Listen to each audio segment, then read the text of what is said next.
The affordability picture for first-time homebuyers here in Nova Scotia just got so much better, but is it all smoke and mirrors and just another ploy by a political party? Welcome back to my channel. My name is Greg Pierce. If you're new here, I am a local realtor and investor here in the Halifax, Nova Scotia area on the east coast of Canada.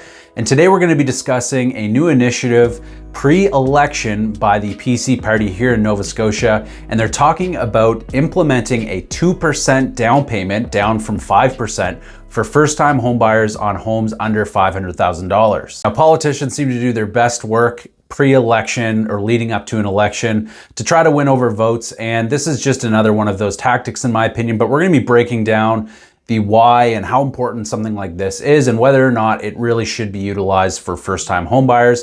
And there can be various cases where it may make sense for one person but not another, and I'll be going over that as well. So housing affordability has been a huge focus over the last little while, and we've seen things like Nova Scotia Down Payment Assistance Program, we've seen 30-year amortizations, and we've seen some other changes both provincially and federally to help particularly first-time homebuyers. And this is another tool or smoke and mirror tactic by politicians to try and help first-time homebuyers. And at first glance, 2% down payment, you're saving 3% from the typical requirement, seems like a no-brainer, seems like a great thing, but I'm gonna be going over some of the caveats that you need to be aware of. So first and foremost, anytime you have a down payment that is less than 20%, you're going to be paying a premium on insurance for the mortgage. Now, this is meant to protect the bank in case of a foreclosure, but anytime you're less than a 20% down payment, the bank sees it as higher risk, and ultimately the home insurer sees it as a higher risk. So you pay a larger amount,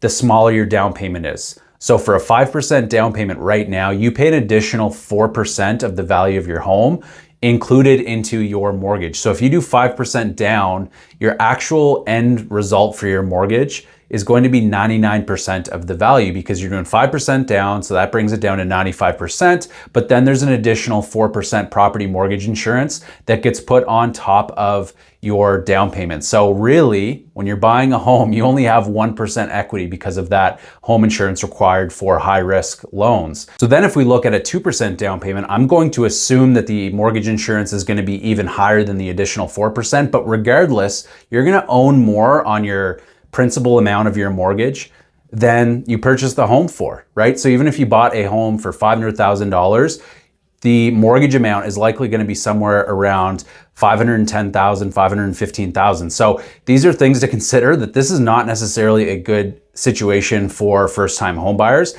The other important caveat is that this is a partnership with credit union. Now, this is not one of the big 6 banks in Canada. They're probably not going to be offering the most competitive interest rates on the market. So this may not be a great option for first-time homebuyers because you're not going to have any equity. In fact, you're going to have negative equity.